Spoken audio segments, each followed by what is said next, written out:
Have you ever had one of those nights where you are exhausted, but your brain refuses to shut off?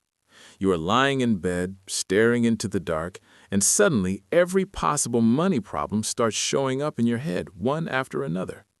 What if the car breaks down? What if your laptop stops working? What if a medical bill shows up out of nowhere? What if work suddenly becomes unstable?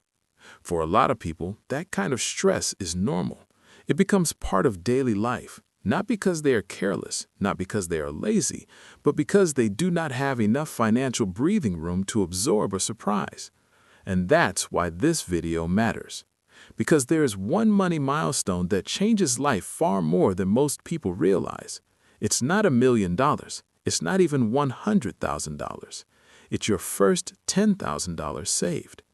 That number may not sound glamorous. It won't make you rich. It won't turn you into a luxury lifestyle influencer overnight, but it can completely change how you think, how you react, and how you move through the world.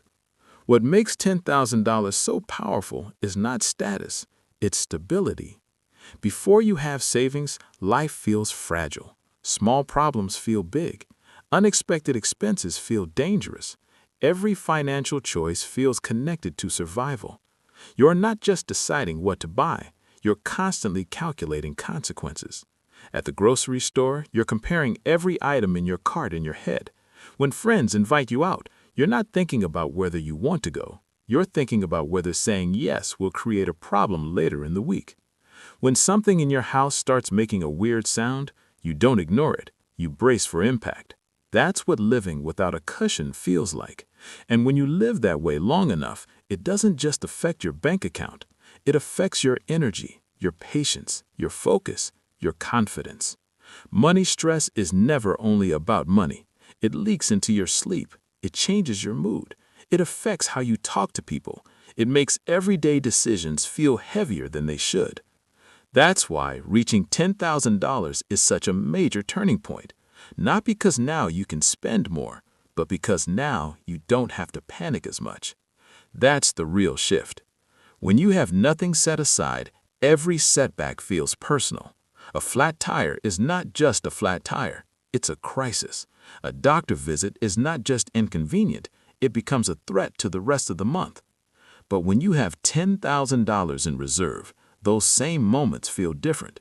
You still don't want the problem, you still aren't happy about the expense, but you are no longer emotionally collapsing every time life throws something at you.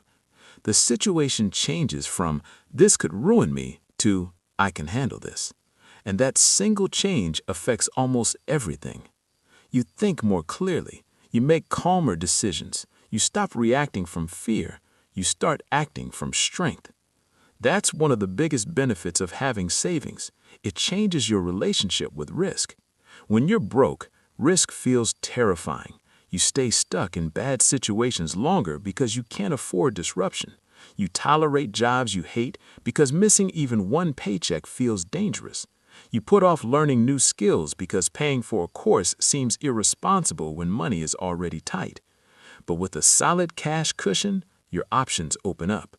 You may finally apply for a better job. You may ask for a raise you should have requested months ago. You may move to a better place, invest in training, fix a problem early instead of waiting until it becomes worse, or take a smart chance that you would have avoided before. Savings doesn't make you reckless. It makes you less trapped. And that difference matters. A lot of people underestimate how much confidence comes from simply knowing you have backup. When you have money in the bank, you carry yourself differently. You negotiate differently. You don't accept every bad deal out of desperation. You're less likely to say yes to things that drain you just because you're scared of having no other option. That confidence is hard to measure, but it's real. And often, it creates even better results. Because people who aren't operating from panic usually make stronger choices. Now, let's be clear. $10,000 doesn't solve every problem. It doesn't mean your life is suddenly perfect. It doesn't mean you can stop budgeting. It doesn't mean you are financially free. But it does mean you finally have room to breathe.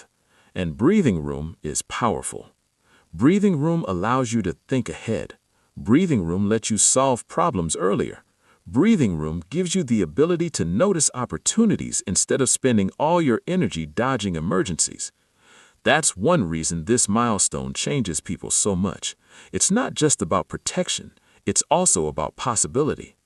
When you have no savings, opportunities often look like expenses. A class that could increase your income feels too expensive. A networking event feels optional. A useful certification feels like something for later. But when you have a financial base, you can actually say yes to things that might improve your future. That shift is huge because now money is no longer just something that disappears every month. It starts becoming a tool.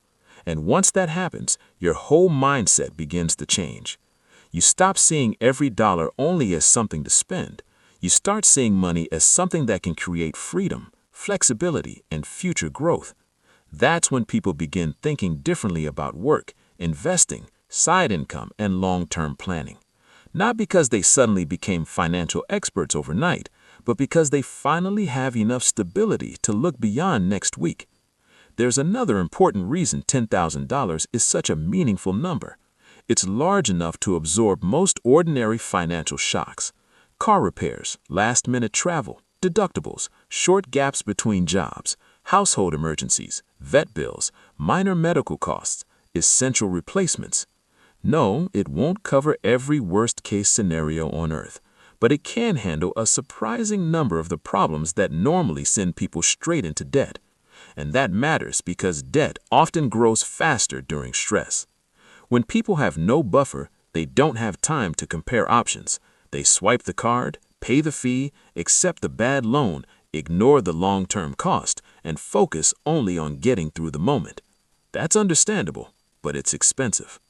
Savings breaks that cycle. Savings gives you time. Time to compare, time to think, time to avoid bad decisions made under pressure. And that's one of the most underrated advantages of having money set aside. Now, let's talk about something even deeper: identity. The real challenge in saving $10,000 is usually not math, it's identity. A lot of people try to save in short bursts. They get motivated, cut everything back for a few weeks, make a little progress, get tired, and then slide back into old habits. Why? Because temporary motivation isn't enough. To build real savings, you usually have to become the kind of person who protects money instead of instantly consuming it. That identity shift changes everything. Once you start seeing yourself as someone who saves, your decisions begin to change automatically. You become more aware of waste. You think twice before buying things that don't actually improve your life. You start looking for ways to increase income, not just cut spending. You stop treating every raise like permission to upgrade your lifestyle. You begin thinking in terms of progress, not just relief. And that's why the first 1,000 is often the hardest. At the beginning, everything feels unnatural. Saving feels slow, discipline feels uncomfortable, progress feels tiny. But as the habit gets stronger, it gets easier, then easier again. Eventually, what used to feel impossible starts feeling normal.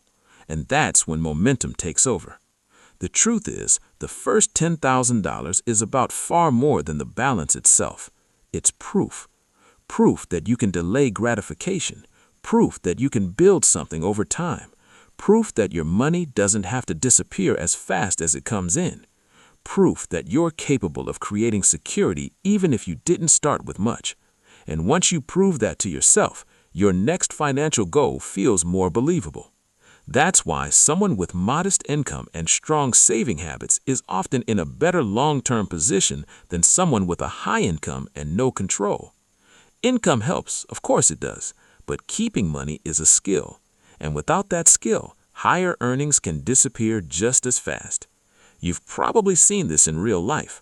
Someone makes good money, but somehow they're always stressed, always behind, always one inconvenience away from chaos.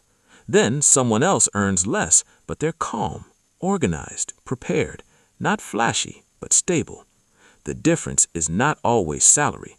Very often, it's behavior, it's patience, it's intention, it's the ability to build margin instead of filling every gap with more spending. And that's exactly what the $10,000 milestone